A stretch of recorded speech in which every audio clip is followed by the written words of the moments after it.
Hi, I'm Laura Stover, Director of HR Advisory Services at SEK. Thanks for watching the very first video of our new Let's Talk HR series. Today's topic is understanding non-exempt and exempt. I get a lot of questions on how to classify employees, so I thought this would be a good topic to get started with.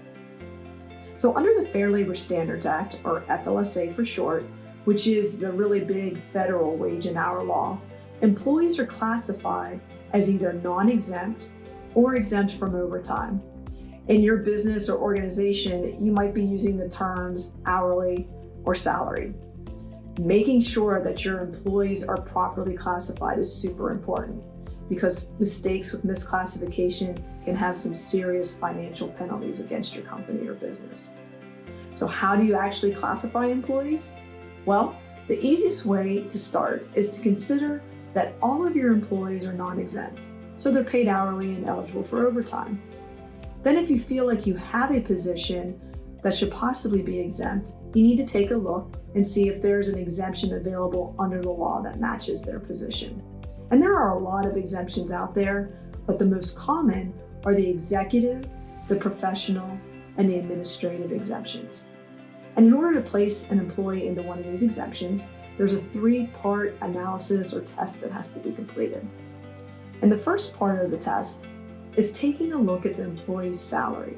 In order to be placed into the exemption, the employee must be making at least $684 a week. This doesn't matter if they are full-time or part-time, they need to be making at least $684 per week. And the Department of Labor is actually considering putting a proposal out there to increase this minimum salary threshold. So stay tuned. The second part of the test is the employee being paid on a salary basis? And what that means is the employee gets the same set salary every pay period, regardless of the quality or the quantity of their work. So there's very limited times when you can actually make a deduction from an exempt employee's salary. And the third part of the test is the job duties piece. And what this means is you have to take a look at your employee's job description and current job responsibilities to see if it matches the job duties and requirements of the exemption you're looking at. For example, with the executive exemption, one of the job duties requirements is that the employee must customarily and regularly direct the work of at least 2 full-time employees. So that is one of the pieces you would need to meet when looking at the job duties of the executive exemption.